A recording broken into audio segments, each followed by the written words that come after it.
This is a blood vessel. In it, we could find different blood cells, including the red blood cells, white blood cells, and platelets.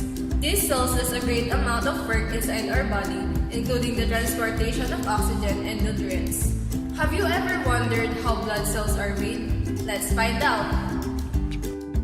Even though we see blood mostly in the blood vessel, it is not actually made there. Before birth, the blood cells are made in the yolk sac in the first 2 to 8 weeks of life. Then it continues on to the liver and spleen. After you are born, the blood formation is regulated inside the bone. When we look inside the bone, we could see in the center a red spongy tissue, which is the bone marrow, and it is also the factory that produces the blood cells. The process of blood cell production, differentiation, and development is called hematopoiesis. All blood cells that are circulating in the body, whether white or red, comes from the same stem cell. Stem cells are cells that haven't differentiated yet, which gives rise to any or all blood cells in the body. This stem cell is called the hematopoietic stem cell.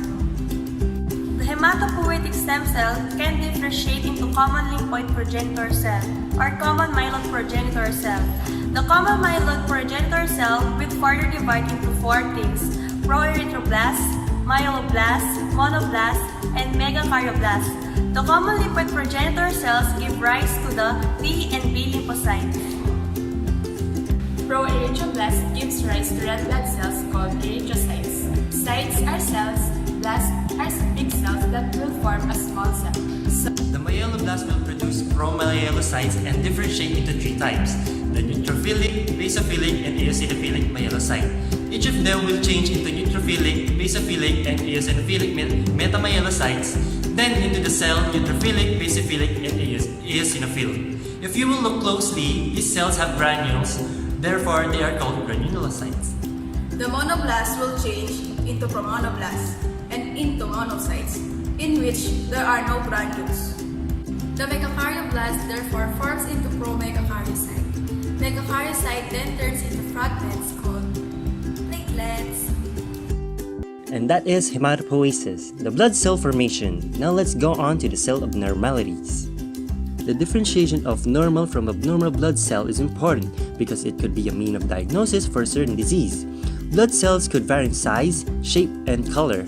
Let's discuss first the variation in terms of size.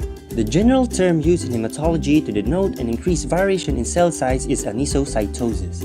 The red blood cell has an average size of 7.2 micrometers. The normal size is referred to as normocytic. When the blood cell is larger than the normal, it is referred to as macrocytic. And when it is smaller, it is termed as microcytic. A general term for mature erythrocytes that have a shape other than the normal, round, biconcave appearance on a stained blood smear or variation is poikilocytosis. Variations in shape includes echinocytes, also known as Burr cell, spur cell, or the acanthocytes, schistocyte, elliptocytes, spherocyte, somatocyte, target cell, sickle cell, and teardrop shape. Alternations in erythrocyte color can also be seen. Normocytic is the term used to denote the normal color of red blood cells, which is pinkish red with a lighter colored center. The general term for a variation in the normal coloration is anisochromia.